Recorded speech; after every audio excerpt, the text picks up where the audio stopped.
ಪತ್ರಕರ್ತರೇ, ತಮ್ಮೆಲ್ಲರಿಗೂ ಇವತ್ತಿನ ಪತ್ರಿಕಾಗೋಷ್ಠಿಗೆ ಸ್ವಾಗತವನ್ನು ಬಯಸ್ತಾ ಇದ್ದೀನಿ. ಇವತ್ತಿನ ಪತ್ರಿಕಾಗೋಷ್ಠಿ ವಿಷಯ ಏನಪ್ಪ ಅಂದ್ರೆ, ಇಲ್ಲಿ ಅಧಿವೇಶನ ಸಮಯದಲ್ಲಿ ಮಾನ್ಯ ಶಾಸಕರುಗಳ ಹಾಜರಾತಿಯನ್ನು ಹೆಚ್ಚಿಸಲಿಕ್ಕೆ ಸಭಾಧ್ಯಕ್ಷರು ಊಟ ಉಪಹಾರಗಳನ್ನ ಉಚಿತವಾಗಿ ಕೊಡ್ತಾ ಇದ್ದಾರೆ.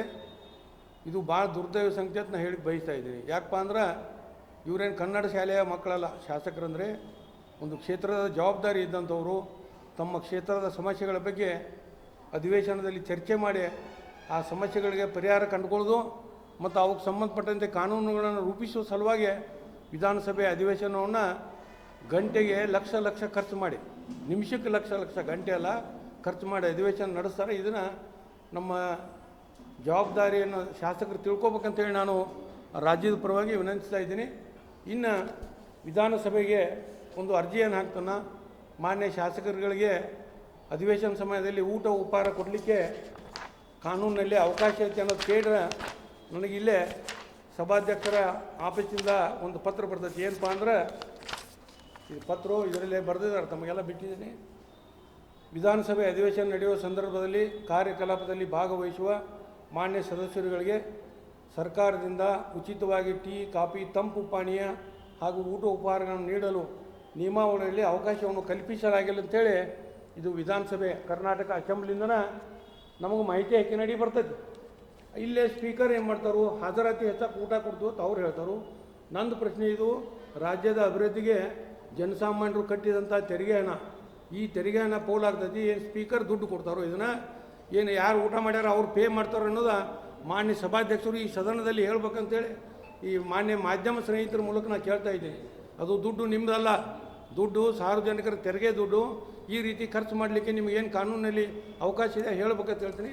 ಅದಲ್ಲದೆ ಅಧಿವೇಶನ ಸಮಯದಲ್ಲಿ ತಾವೆಲ್ಲ ಮಾಧ್ಯಮ ಸ್ನೇಹಿತರು ಗಮನಿಸಬೇಕು, ಅಧಿವೇಶನ ಸಮಯದಲ್ಲಿ ನಮ್ಮ ಮಾನ್ಯ ಶಾಸಕರುಗಳಿಗೆ ದಿನಕ್ಕೆ 2500 ರೂಪಾಯಿ ಇದು ಅಸೆಂಬ್ಲಿಯಿಂದ ತೆಗೆದುಕೊಂಡಿದ್ದು. ಒಂದು ದಿವಸಕ್ಕೆ 2500 ರೂಪಾಯಿ ದಿನಭತ್ಯೆ ಕೊಡ್ತಾರೆ ಶಾಸಕರುಗಳಿಗೆ. ದಿನಭತ್ಯೆಯನ್ನು ಎದಕ್ಕೆ ಕೊಡ್ತಾರಪ್ಪ ಅಂದ್ರೆ, ಅವ್ರು ಊಟ ಉಪಚಾರಕ್ಕೆ ದಿನಭತ್ಯೆ ಕೊಡ್ತಾರೋ. ಅದಲ್ಲದೆ ಅಧಿವೇಶನಕ್ಕಿಂತ ಮುಂಚೆ 2 ದಿವಸ, ಅಧಿವೇಶನ ಮುಗಿದ ನಂತರ 2 ದಿವಸ, 4 ದಿವಸ ಮತ್ತೆ ಎಕ್ಸ್ಟ್ರಾ. ಯಾಕಂದ್ರೆ ಏನಾದರೂ ಮತ್ತೆ ಕೆಲಸ ಇದ್ದರೆ ಅವ್ರು ಬೆಂಗಳೂರಿನಲ್ಲಿದ್ದರೆ ಅದನ್ನು ನಾವು ಊಟಕ್ಕೆ ರೊಕ್ಕ ಕೊಡೋಣ ಅಂತೇಳಿ 2500 ರೂಪಾಯಿ ದಿನಭತ್ಯೆ ತೊಗೋತಾರೋ. ಇನ್ನು ಮತ್ತೊಂದು ಅತ್ಯಂತ ಮಹತ್ವದ ವಿಷಯ ಅಂದ್ರೆ, 1 ಕಿಲೋಮೀಟ್ರಿಗೆ 35 ರೂಪಾಯಿ ಅದನ್ನು ಟ್ರಾವೆಲಿಂಗ್ ಅನೌನ್ಸ್ ತೊಗೋತಾರೆ, ಪ್ರಯಾಣ ಭತ್ಯೆ. ಇವತ್ತು ಬೆಳಗಾವಿ ಅಥವಾ ಸದಲಗ ಕ್ಷೇತ್ರದಿಂದ ಒಬ್ಬ ಶಾಸಕರು ಬೆಂಗಳೂರಿಗೆ ಹೋಗ್ಬೇಕಂದ್ರೆ 1 ಕಿಲೋಮೀಟ್ರಿಗೆ 35 ರೂಪಾಯಿ ಪ್ರಯಾಣ ಭತ್ಯೆಯನ್ನು ಕ್ಲೇಮ್ ಮಾಡ್ಕೊಳ್ತಾ ಇದ್ದಾರೆ. ಇವತ್ತು ತಮಗೆಲ್ಲ ಮಾಧ್ಯಮ ಸ್ನೇಹಿತರಿಗೆ ಗೊತ್ತಿದೆ, ಮಾರುಕಟ್ಟೆಯಲ್ಲಿ 18ರಿಂದ 20 ರೂಪಾಯಿ ಕೊಟ್ಟರೆ ಫಾರ್ಚುನರ್ ಇನೋವಾ ಗಾಡಿ 24 ಅವರ್ಸ್ AC ಹಾಕ್ಯಾರೆ, ನೀವು ಎಲ್ಲಿ ಹೇಳಿದಲ್ಲಿ ಗಾಡಿ ಹೊಡಿತಾರೆ ಅವು ಬಾಡಿಗೆಯಿಂದ. ಇವ್ರು ತೊಗೊಳ್ಳೋದು 35,000 ರೂಪಾಯಿ. ಬೆಂಗಳೂರು ಇಲ್ಲಿಂದ 570 ಕಿಲೋಮೀಟ್ರು, ಬೆಳಗಾವಿ ಮಧ್ಯ ಪ್ಲೇಸ್ ಹಿಡಿದ್ರೆ 600 ಕಿಲೋಮೀಟ್ರ್ ಹಿಡಿದ್ರೆ 21,000 ರೂಪಾಯಿ ಹೋಗೋದ್ನಾಗ ಟಿ ಎ, 21,000 ಬರುತ್ತನಾಗ ಅವ್ನು ಹೋಗಿ ಬಂದ್ರೆ 42,000 ರೂಪಾಯಿ ಕ್ಲೇಮ್ ಮಾಡ್ಕೋತಾರೆ. ತಮಗೆಲ್ಲ ಗೊತ್ತಿದೆಯಲ್ಲ, ವಿಮಾನ 5ರಿಂದ 6,000 ರೂಪಾಯಿ ಒಬ್ರು ಹೋಗಾಕೆ. 5ರಿಂದ 6,000 ಕೊಟ್ಟರೆ ಅಲ್ಲಿ ಹೋಗಿ ಬೆಂಗಳೂರಾಗ ಇಳಿಸ್ತಾರೋ, ಮತ್ತು 6,000 ಕೊಟ್ಟರೆ ತಂದು ಸಾಂಬಾರಕ್ಕೆ ಬಿಡ್ತಾರೆ. 12,000 ರೂಪಾಯಿದ ಕೆಲಸ ಮುಗಿದೈತಿ. ಇವ್ರು ಒಮ್ಮೆ ಹೋಗಾಕೆ 21, ಬರಾಕೆ 21, 42,000 ರೂಪಾಯಿ. ಇದು ಯಾರು ದುಡ್ಡು? ಅದಲ್ಲದೆ ಶಾಸಕರುಗಳಿಗೆ ಇಲ್ಲೊಂದು ಬುಕ್ ಇದೆ, ಇದು ಅವ್ರು ಏನೇನು ತೊಗೊಳಕ್ಕೆ ಒಂದು ಬುಕ್ ಮಾಡ್ಕೊಂಡಾರೆಲ್ಲ. ಅವ್ರಿಗೆ ಏನು ಮಾಡ್ತಾರಂದ್ರೆ, ಪ್ರತಿ ತಿಂಗಳು 40,000 ರೂಪಾಯಿ ಸಂಬಳ, ದೂರವಾಣಿ ವೆಚ್ಚ 20,000. ಇಲ್ಲೂ ಗಮನಿಸಬೇಕಾಗಿದ್ದು, ದೂರವಾಣಿ ವೆಚ್ಚ ತಿಂಗಳಿಗೆ 20,000 ರೂಪಾಯಿ. ತಮಗೆಲ್ಲ ಗೊತ್ತಿದೆ ಸ್ನೇಹಿತರಿಗೆ. ಈಗ 5,000 ರೂಪಾಯಿ, 4ರಿಂದ 5,000 ರೂಪಾಯಿ ಕೊಟ್ಟರೆ 1 ವರ್ಷ ಎಲ್ಲ ಫ್ರೀ, ಬೇಕಾದ ಮಾತಾಡ್ರಿ ಹಗಲಿ ಬೆಳ್ತಕ್ಕ. ಇದನ್ನು ಶಾಸಕರು ಇಂಥ ಸೌಲಭ್ಯ ಕೊಡಲಿಲ್ಲ. 20,000 ರೂಪಾಯಿ ಕೊಡ್ತಾರೆ ಇವ್ರಿಗೆ. 5,000 ರೂಪಾಯಿದು ಒಂದು ಕಾರ್ಡ್ ಕೊಟ್ಟರೆ 1 ವರ್ಷ ಏನು ಬೇಕಾದ ಮಾತಾಡಲಿ, ಇವರೆಲ್ಲ ಫ್ರೀ ಇರ್ತೈತಿ. ಆದ್ದರಿಂದ ಕ್ಷೇತ್ರ ಭತ್ಯೆ 60,000 ರೂಪಾಯಿ ಪ್ರತಿ ತಿಂಗಳು. 60,000 ರೂಪಾಯಿ ಕ್ಷೇತ್ರದಲ್ಲಿ ತಿರುಗಾಡಕ್ಕೆ ಯಾರು ಎಷ್ಟು ತಿರುಗಾಡ್ತಾರೋ ಅವ್ರಿಗೆ ಗೊತ್ತು. 60,000 ರೂಪಾಯಿ ಕ್ಲೇಮ್ ಆಕೈತಿ. ಒಟ್ಟು 2,05,000 ರೂಪಾಯಿ ಪ್ರತಿ ತಿಂಗಳು ತೊಗೋತಾರೆ ಇವರು. ಇದು ಬರೀ ವೇತನ ಇವ್ರು 2,05,000 ರೂಪಾಯಿ. ಅದಲ್ಲದೆ ಇದು ವಿಮಾನ ರೈಲ್ವೆ ಇದಿಲ್ಲ. 2,50,000 ರೂಪಾಯಿ ವಿಮಾನಯಾನ ಭತ್ಯೆ ಇರೋದು, ಪ್ರತಿ 6 ತಿಂಗಳಿಗೊಂದು ಕೊಡ್ತಾರೆ. ಅದಲ್ಲದೆ ಒಂದು ದಿನಕ್ಕೆ 7,000 ರೂಪಾಯಿ ಹೊರಗಡೆ ಹೋದ್ರೆ ಅವ್ರು ಲಾಜಿಂಗ್ ಬಿಲ್ ಅದು ಅಂತೇಳಿ 7,000 ರೂಪಾಯಿ ಲಾಜಿಂಗ್ ಬಿಲ್ಲ, ಊಟ.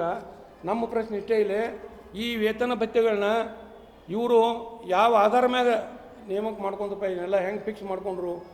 ಇವತ್ತು ಸರ್ಕಾರಿ ನೌಕರರಿಗೆ ವೇತನ ಭತ್ಯೆಗಳನ್ನ ಕೊಡ್ಬೇಕಾದ್ರೆ ವೇತನ ಆಯೋಗ ಐತಿ. ಅದಕ್ಕೆ ವೇತನ ಆಯೋಗ ಏನು ಪಾಸ್ ಮಾಡ್ತೈತಿ ಅಷ್ಟು ಸರ್ಕಾರಿ ನೌಕರಿ ಕೊಡ್ತಾರೋ.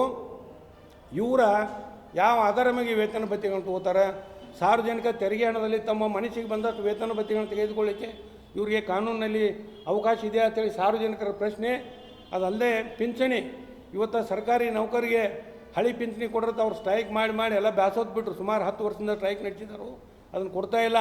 ಆದರೆ ರಾಜ್ಯದ ಜನ ಗಮನಿಸಬೇಕು, ಒಬ್ಬ ಮಾನ್ಯ ಶಾಸಕರು ನಿವೃತ್ತಿ ಆದ ನಂತರ ಅವ್ರಿಗೆ ನಿವೃತ್ತಿ ಪಿಂಚಣಿ ಬರ್ತೈತಿ. ಅವರ ಮರಣದ ನಂತರ, ಅವ್ರ ಸ್ವರ್ಗವಾಸಿ ಆದ ನಂತರ ಅವರ ಪತ್ನಿಯವರ ಹೆಸರಿಗೆ ಸಹಿತ ಪಿಂಚಣಿ ಬರುವಂಥ ಕಾನೂನನ್ನು ರಚನೆ ಮಾಡಿಕೊಂಡಿದ್ದಾರೆ. ಆದ್ದರಿಂದ ಇವಕ್ಕೆಲ್ಲ ಕಡಿವಾಣ ಹಾಕದೇ ಇದ್ದಲ್ಲಿ ನಾನು ಕಾನೂನಾತ್ಮಕ ಹೋರಾಟ ಮಾಡ್ತಾನಂಥೇಳಿ ಮಾನ್ಯ ವಿಧಾನ ಪರಿಷತ್ತಿನ ಸಭಾಪತಿಗಳಿಗೆ ಮತ್ತು ವಿಧಾನಸಭೆ ಸಭಾಧ್ಯಕ್ಷರಿಗೆ, ರಾಜ್ಯಪಾಲರಿಗೆ, ಸರ್ಕಾರದ ಕಾರ್ಯದರ್ಶಿಗಳಿಗೆ ಎಲ್ಲ ಪತ್ರ ಬರೆದಿದ್ದೀನಿ. ನಾನು ಅದಕ್ಕೆ ಕೇಸ್ ಮಾಡ್ಬೇಕಾದ್ರೆ ಅವ್ರ ಹಿಂಬಾಲ ಪತ್ರ ವ್ಯವಹಾರ ಮಾಡಬೇಕು. ಸಭಾಧ್ಯಕ್ಷರಿಗೆ ಯಾಕೆ ಬರ್ತೈತಪ್ಪ? ಸಂವಿಧಾನದ ಪರಮೋಚ್ಚ ನಾಯಕರು ಅವರೆಲ್ಲ. ಆ ಪರಮೋಚ್ಚ ನಾಯಕರಲ್ಲಿ ಹೇಳುವುದು ನಮ್ಮ ಕರ್ತವ್ಯ. ಇಲ್ಲಿ ನಮ್ಮ ಪ್ರಜಾಪ್ರಭುತ್ವ ವ್ಯವಸ್ಥೆ ಏನಿದೆ ಅಂದ್ರೆ ಕಾರ್ಯಾಂಗ, ಶಾಸಕಾಂಗ, ಕಾರ್ಯಾಂಗ, ನ್ಯಾಯಾಂಗ. ಶಾಸಕಾಂಗಗಳು ಏನು ಮಾಡ್ತಾವೆ? ಕಾನೂನು ರಚನೆ ಮಾಡ್ತಾವೆ. ಕಾನೂನು ಹೆಂಗೆ ರಚನೆ ಮಾಡಬೇಕು? ಸಂವಿಧಾನದ ಅಡಿಯಲ್ಲಿ ಕಾನೂನು ರಚನೆ ಮಾಡಬೇಕು. ಸಂವಿಧಾನ ಬಿಟ್ಟು ಮಾಡೋಕ್ಕೆ ಬರೋದಿಲ್ಲ. ಆ ಶಾಸಕಾಂಗಗಳು ರಚನೆ ಮಾಡಿದಂಥ ಕಾನೂನನ್ನು ಕಾರ್ಯಾಂಗಗಳು ಜಾರಿಗೆ ತರುವಂಥ ಕರ್ತವ್ಯ ಅವರು. ಕಾನೂನುಗಳು ಸರಿಯಾಗಿ ಕಾರ್ಯನಿರ್ವಹಿಸ್ತಾವಲ್ಲ ಅಂತೇಳಿ. ಇನ್ನು ಮ್ಯಾಗ ಒಂದಿದೆ ನ್ಯಾಯಾಂಗ. ನ್ಯಾಯಾಂಗದ ಏನು ಕೆಲಸಪ್ಪ?